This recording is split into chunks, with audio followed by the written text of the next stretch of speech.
If you stay with me all the way to the end of today's episode, you'll understand how saving consistently, not chasing the next hot investment, can potentially change your retirement. Intentional with the money. What do you do with the money? Make it move, make it make sense, make it make sense. This is rooted, we on record.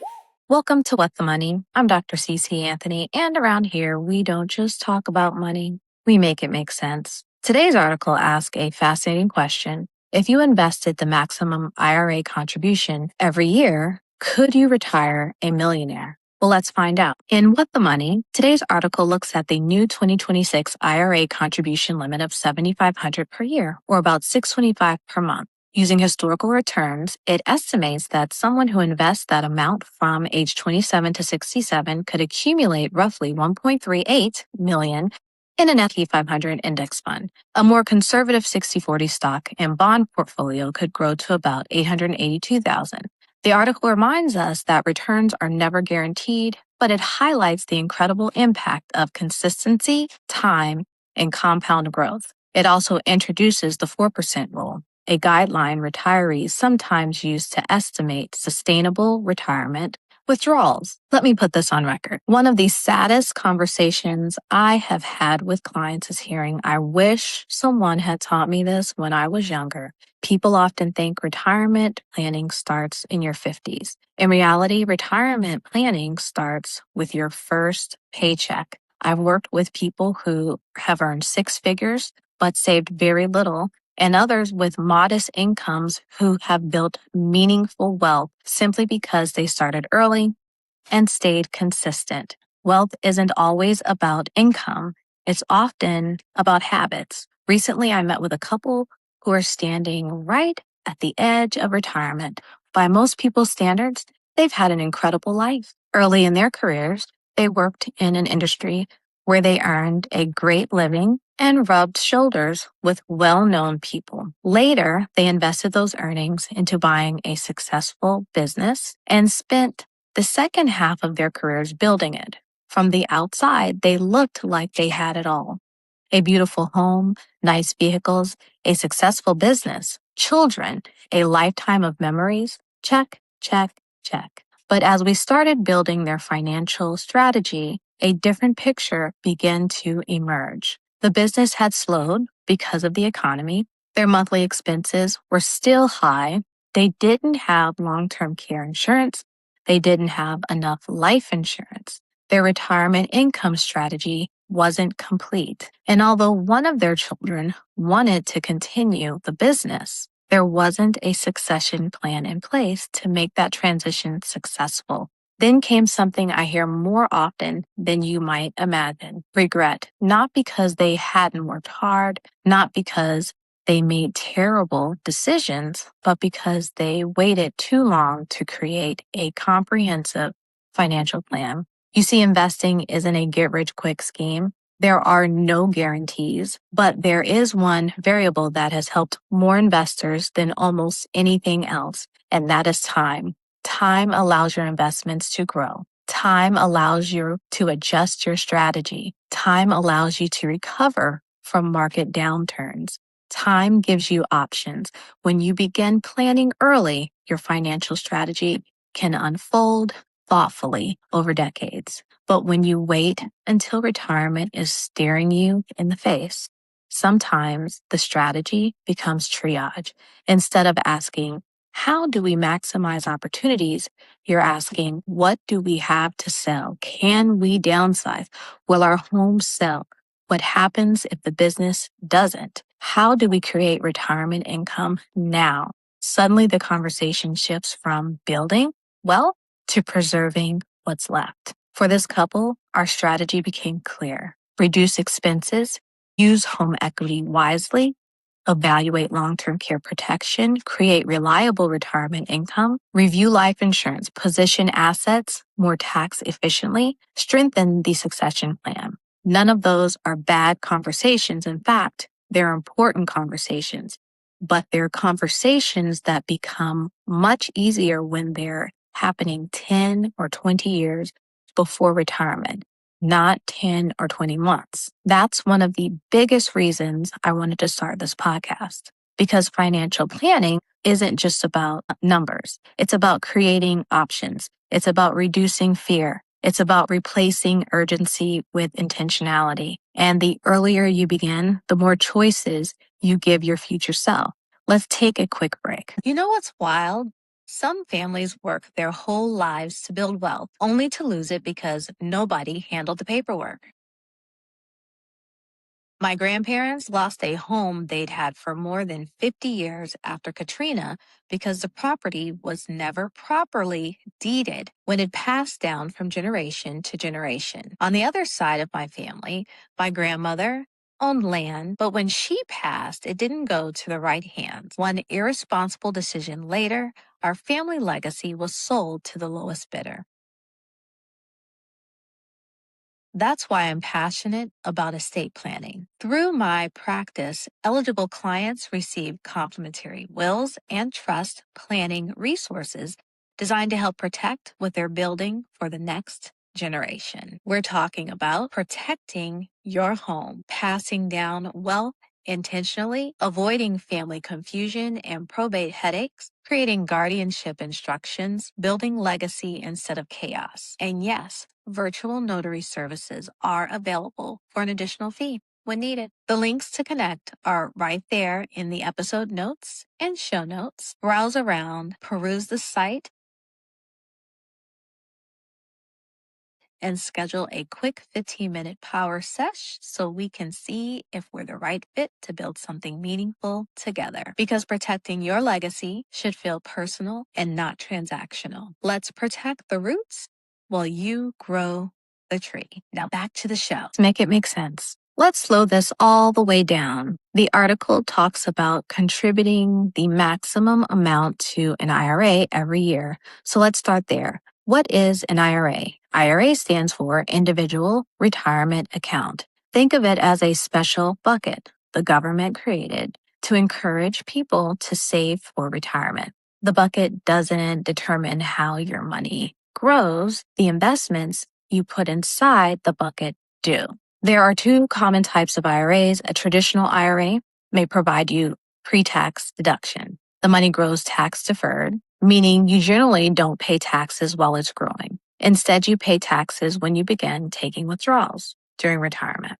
Many people also move money from a former employer's retirement plan, like a 401k, 403b, or TSP, into a traditional IRA after changing jobs or retiring. Think of it as giving your retirement savings a new home where they can continue growing. Eventually, the IRS wants to collect the taxes that were deferred. That's why beginning at a certain age, they require you to begin taking money out of your traditional IRA. Those required withdrawals are called required minimum distributions, or RMDs. The IRS is just making sure that you pay your taxes. They wouldn't have it any other way. A Roth IRA works differently. You contribute money after you've already received your paycheck and paid your taxes. So when people say a Roth is funded with after-tax dollars, that's all they mean. The taxes have already been paid. If you follow the IRS rules, qualified withdrawals during retirement are tax-free. 7 Roth IRA rules to remember. Number 1, contribute after-tax dollars. Number 2, your investments grow tax-free. Number 3, qualified withdrawals are tax-free. Generally, you must satisfy the 5-year rule and be age 59 and a half or older to meet another IRS exception. Number 4, you can generally withdraw your contributions anytime after satisfying the 5-year, 59 and a half year rule. Number 5, income limits may apply, and your ability to contribute directly to a Roth IRA depends on your income. Every income earner can't contribute to one of these. Number 6, annual contribution limits do apply, and the IRS sets a maximum amount you can contribute each year. It is subject to eligibility and annual IRS limits. And number 7, no required minimum distributions or RMDs during your lifetime, unlike a traditional IRA.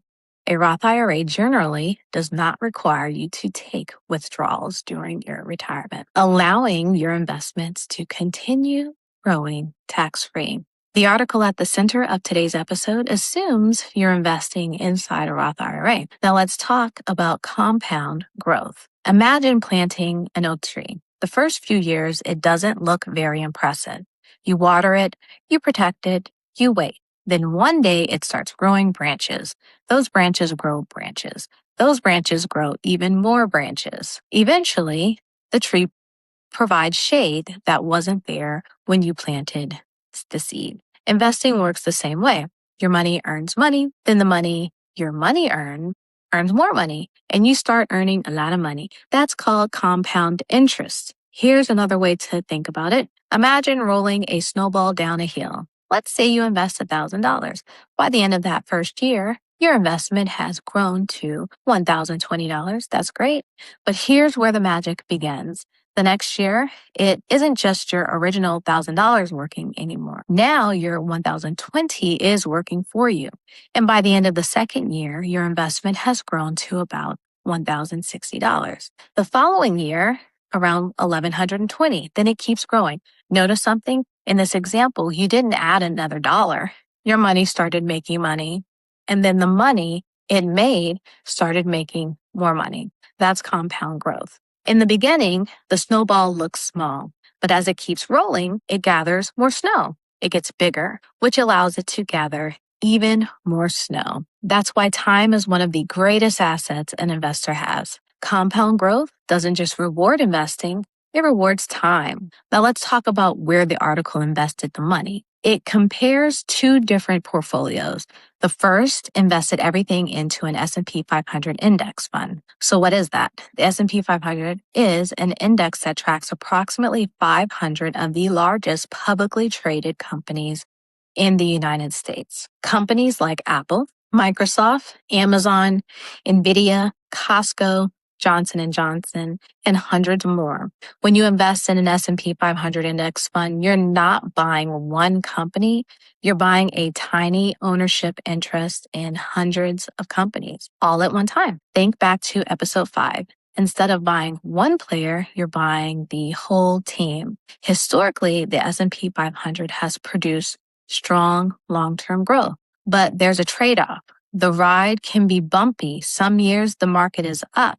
Some years it's down. Some years it's way down. That's called volatility. Now compare that to the second portfolio in today's article. It's called a 60-40 portfolio. That simply means about 60% of your money is invested in stocks and 40% is invested in bonds. Why include bonds? Because bonds generally don't move as dramatically as stocks. Think of it like driving a sports car versus driving a luxury SUV.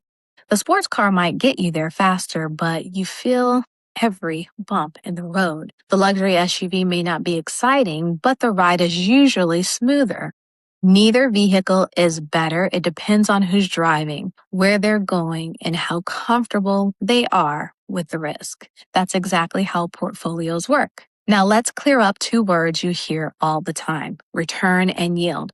Are they the same thing? Not quite. A return is your overall gain or loss on an investment. If your investment grows in value, that's part of your return. A yield is the income your investment produces. So, for example, a bond may pay interest. A dividend-paying stock may distribute cash. Those payments are called yield. So every yield contributes to your total return, but not every return comes from yield. Now let's answer the question everybody wants answered. How much money do you actually need to retire? The honest answer is, it depends. Retirement isn't about replacing your salary. It's about replacing your lifestyle. If your home is paid off, your cars are paid off, you've planned for long-term care, you're collecting Social Security, you have a little or no debt, and you've built reliable retirement income, your retirement needs may look very different from someone who's still carrying a mortgage, car payments, credit card payments, and rising healthcare costs. That's why financial planning is so personal. There isn't one magic retirement number. There's only your retirement number. One family may live comfortably on $70,000 a year. Another family may require $170,000.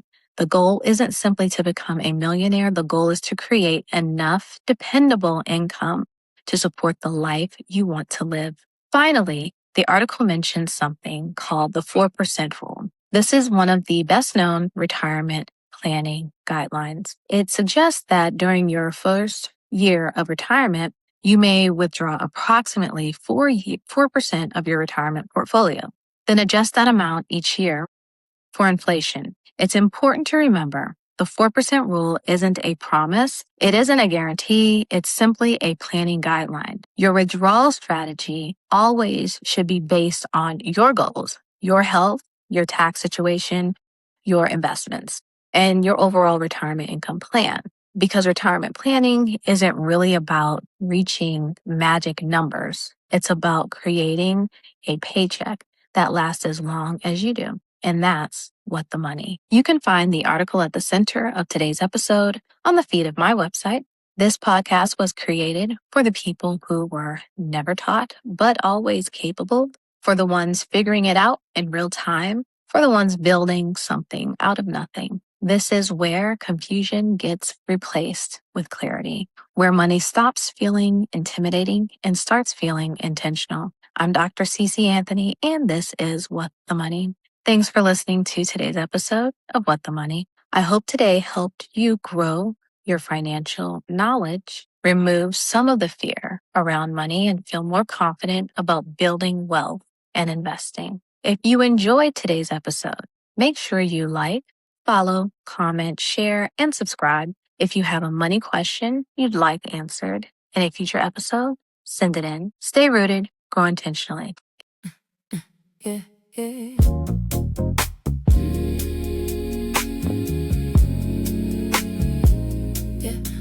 With the money, what it do? Break it down, make it move. If it's talking, we translate. Make it make sense. This is rooted. Let me put it on record. With the money, yeah, we watching how it's moving. Make it make sense. Yeah, we breaking down the message. Stay rooted. Grow intentional.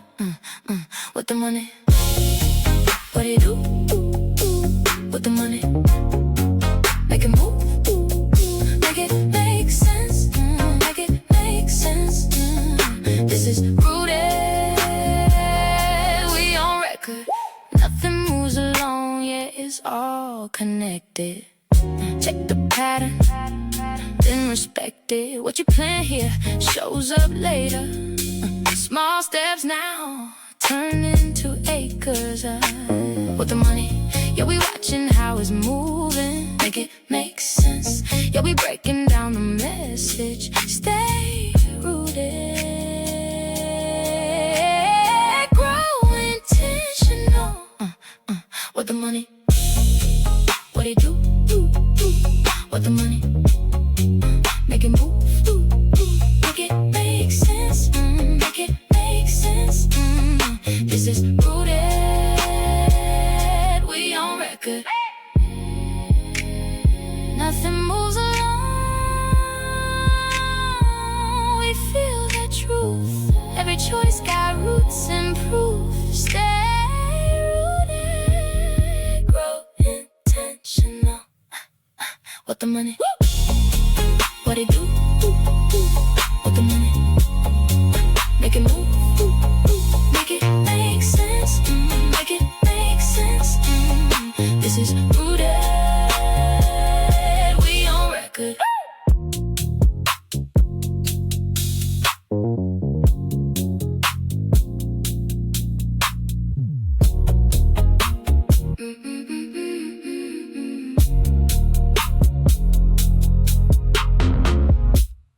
The opinions expressed herein are for general information only and are not necessarily the opinions of Osaic Wealth or its representatives. It is not intended to provide specific advice or recommendations for any individual. Please consult your financial professional, attorney, or tax advisor with regard to your individual situation. Securities and investment advisory services offered through Osaic Wealth Inc., member FINRA/SIPC.